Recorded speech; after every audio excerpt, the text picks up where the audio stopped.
السلام عليكم ورحمة الله تعالى وبركاته. حياكم الله متابعينا صفحة المطبخ الجزائري مطبخ عبد الجليل. اعتذر على الصوت تاعي، يعني الله المستعان. عملت عملية يعني التاني ثقيل نوعا ما. نحاول يعني نتكلم بشكل واضح ان شاء الله تفهموني. وصفتنا نهار اليوم هي وصفة شوربة فريك او شوربة العاصمية على طريقتي. نروح مباشرة للمقادير وكيفية التحضير. جبت هنا الطنجرة تاعي تاع الفخار، درتها تفرن على النار تكون متوسطة، درت فيها الزيت ودرت فيها ملعقة تاع سمن، خليتها حتى تسخن جيدا. ندير قطعة تاع اللحم يكونوا غنمي من الأحسن، يعني باش يكون فيه هذاك الليدام والدهان تاعو. نخليه يتقلى جيدا. بعد ما يتقلى لي اللحم حوالي 15 إلى 20 دقيقة، جبت حبة بصل اللي كانت متوسطة في الحجم إلى كبيرة نوعا ما، قطعتها إلى قطع أو مربعات صغيرة. نخلي البصل تاعي تتقلى كذلك مع اللحم تاعي، نغلق عليها، نخليها الزيت تدير ربع ساعة واحدة أخرى. بعد ما تقلى لي أنا درت الخضرة، استعملت قطعة حبة جزر، حبة كورجيت أو قرعة، وحبة بطاطا متوسطة في الحجم. بالنسبة للفريك الناس الشرق يقولوا فريك بلا شريك، يعني ما تستعمل فيها الخضرة، ولكن صراحة احنا يعني نستعمل الخضرة من بكري، بصح يعني كما يقولوا حبة حبة حبة هذا ما كان. وكذلك استكلفت حبة طماطيش كانت كبيرة حمراء طيبة.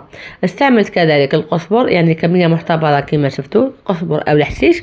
واستعملت شطيبة تاع نعناع اخضر طازج، يعني يكون فري. والحمص يعني حسب الرغبه تاعكم، انا ما استعملش بزاف حميصه، ولكن نزيدوها فقط على جنب لنا. نخلي هذيك الخضره تاعي تتقلى ونغلق على الطنجره ونخليها تزيد تدير الوقت تاعها حوالي 10 دقائق واحد اخرين قبل ما نبداو نتبلو. هنا بعد ما تبالت لي يعني هذيك البصل وتبلوا لي جيدا يعني خضره مع بعضها، بديت الان نضيف التوابل تاعي. استعملت ملعقه تاع الملح، استعملت كذلك نصف ملعقه تاع عكري او فلفل احمر حلو. استعملت ايضا توابل خاصه بالشوربه، يعني راهي تتباع يعني هكا في المحلات، تحبوا تسووها علبه مباشره او تسووها بالميزان، يعني والله صراحه يعطوكم بنا ما شاء الله. استعملت كذلك راس الحانوت، استعملت القرفه والفلفل الاسود والزنجبيل، يعني قليل من الزنجبيل، وهذا امر اختياري كما يقولوا طياب كل انسان وكيفاش يحب. كان يحب توابل، كان ما يحبش توابل، كان يحب توابل تكون قاصحه. يعني صراحه انا ما نحبش يعني تقولي قاصحه بزاف، هذا واش نستعمل فيها. بعد ما نتبلوها يعني نخلطوها جيدا، نخلوها تزيد تقلى شويه، نضيف لها 2 ملاعق كبار تاع طماطم مصبره. انا الطنجره تاعي كبيره، يعني جاتني كميه كبيره، لهذا استعملت 2 ملاعق كبار تاع طماطم مصبره. نقليها مع الخضره تاعي هذيك قبل ما نزيد الماء. الماء لازم يكون سخون. لماذا؟ الاواني فخاريه او اواني تاع الطين الا جبتوا لها ما يعني يكون عادي راح ترتق يعني تكسر لكم، فلازم لما نطيبوا في الفخار ولا في الطين نزيدوا ما يكون سخون.